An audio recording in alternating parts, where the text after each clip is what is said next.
Como gestoras o gestores culturales tenemos el imperativo ético de articular proyectos y acciones que no sofoquen las potencias culturales de nuestros objetos de estudio e intervención en todas sus formas. Esto es, podemos acordar que un objetivo de nuestro desempeño es procurar un entendimiento basado en la comunicación con las comunidades o conjuntos sociales con quienes trabajamos. Este acuerdo presupone una escucha activa y una participación común. En este sentido, conviene que quienes nos dediquemos a este ámbito de las ciencias sociales y las humanidades tomemos en cuenta tres ejes representativos, al menos de la realidad contemporánea, que trazan cada uno de los espacios culturales del globo terráqueo, en mayor o menor medida, pero a todos sin faltar alguno. Estos ejes, que a su vez se convertirán en momentos analíticos por quienes proyecten acciones de gestión cultural, reclamarán un entendimiento y una comprensión estética, histórica, política y económica, entre otros saberes, de los espacios sobre los que se implementará la labor de la gestión cultural. Su comprensión es fundamental ya que, de no tomarse en cuenta, se corre el riesgo de emplear a la gestión cultural como un instrumento de dominación precisamente cultural, social, político y económico. Entre otros, siendo nosotras y nosotros partícipes de la reproducción inconsciente de las violencias que históricamente nos han articulado y tejido como sujetos. Dicho esto, los breves puntos aquí descritos obligan al ejercicio de la gestión cultural a dar un paso hacia atrás y preguntarse algunas cosas antes de comenzar la elaboración de sus proyectos, por lo que también dibujan una suerte de guía para la o el gestor cultural que comienza a formarse dentro de los ámbitos de esta híbrida disciplina. Identificar o reconocer, según la taxonomía de Robert Marzano, representa uno de los niveles más básicos de la cognición humana.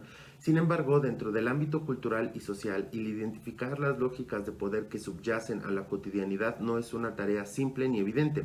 Para identificarlas es necesario indagar sobre los poderes fácticos que están presentes corporal o institucionalmente en las dinámicas y en las relaciones sociales. Por ejemplo, una de las lógicas de poder contemporáneas es la del Estado-Nación, figura de la modernidad que se coloca como un instrumento de regulación biopolítica que administra los hábitos de las corporalidades. Este poder fáctico se expresa principalmente a través de las instituciones estatales y no estatales que están reguladas por sus lineamientos y políticas públicas. Una pregunta que tendrá que hacérsela o el gestor cultural al respecto será: ¿qué formas de gobierno estatal imperan en la territorialidad sobre la que estoy construyendo mi proyecto? Este análisis no solo es fundamental para institucionalizar algunos proyectos, sino también para conocer cómo es que estos operarán normativa y jurídicamente.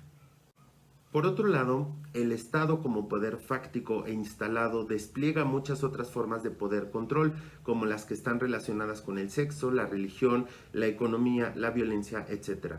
Ámbitos de lo sociocultural que obligan nuevamente a la o el gestor cultural a reconocerles como elementos fundamentales y muchas veces fundacionales de los hábitos y costumbres que se practican y reproducen diariamente. De estas dimensiones, la económica tiene una responsabilidad absoluta por adoptar al modelo neoliberal como forma del capitalismo global, tal vez la más agresiva y con consecuencias aún difícilmente asimilables. Siguiendo el análisis decolonial de autores como Aníbal Quijano y parafraseando su pensamiento, debemos de identificar cómo la estructura colonial de poder produce las formas de discriminación social tipificadas como raza, etnia o nación, conformando un discurso inventivo que reduce a la diversidad a categorías impuestas por una lógica epistemológica de supuesto entendimiento global. Esto es, por una hegemónica construcción del mundo que contrasta con la oposición eurocéntrica. Los proyectos culturales pueden funcionar, al menos de manera muy general, para dos cosas: solucionar problemas comunitarios y dar continuidad o reforzamiento a determinadas buenas prácticas. Retomando la primera intención, la estela de consecuencias, destrucción y muerte que han generado los poderes previamente analizados es tan abrumadora que nos obliga reiteradamente a darles una solución inmediata y urgente. En palabras de Sabine Masson, retomando a la CNDH, por ejemplo, y con relación a sus investigaciones sobre teoría de género, habría que decir que, y cito, los feminicidios se deben de leer como el producto doble de un sistema patriarcal y neocolonial determinante de las condiciones sociales, políticas y jurídicas de la impunidad. Cierro cita. Cualquier problema que se identifique estará entramado entre distintos ámbitos, desde el simbólico religioso hasta el jurídico o económico, es decir, cada violencia está anclada en múltiples causas, muchas de ellas entremezcladas con tanta fuerza que no pensarlas en su dimensión compleja no resolverá nada, por lo que es importante entender el funcionamiento general de los sistemas que las producen y los hábitos que las reproducen. En este sentido, las matrices de poder, al ejercerlo unidireccionalmente y desde los prejuicios de clase o raza, tienen como efecto la devastación de todo aquello que no forma parte de sus valoraciones. Esto es, todo ejercicio de poder produce un correlato marginal precario, el cual se ve reflejado en todos los ámbitos de la vida: educación, vivienda, derechos, cultura, memoria, justicia, etc.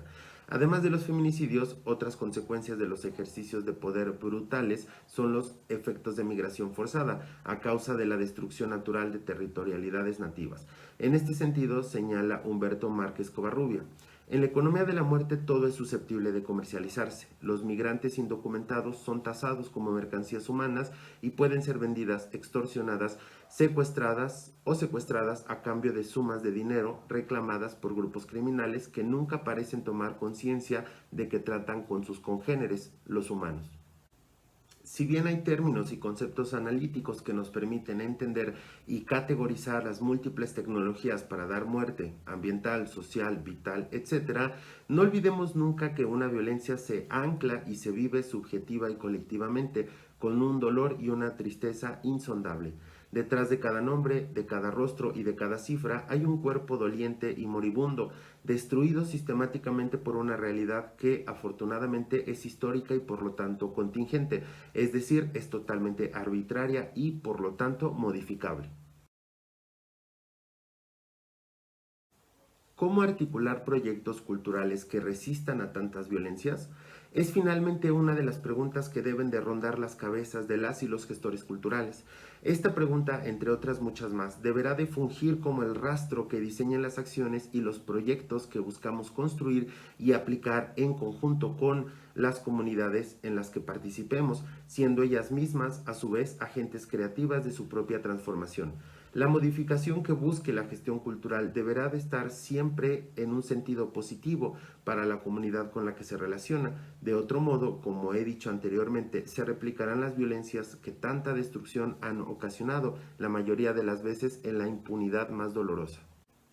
Afortunadamente, las corporalidades de distintas geoposiciones han levantado múltiples frentes que se niegan a destruir sus herencias culturales en función de subyugarse ante poderes ajenos. El aprecio por su memoria, entre otras cosas, les ha llevado a la realización de prácticas contrahegemónicas, críticas y de reinvención política que ha dado muestra de que en la solidaridad, el acompañamiento y el común entendimiento y acuerdo es posible modificar la condición de precariedad que se nos ha construido debido a la ansiedad de algunos por consumirlo y devorarlo todo. La tarea como gestoras y gestores culturales es, primeramente, buscar y construir las condiciones necesarias para habitar un mejor mañana.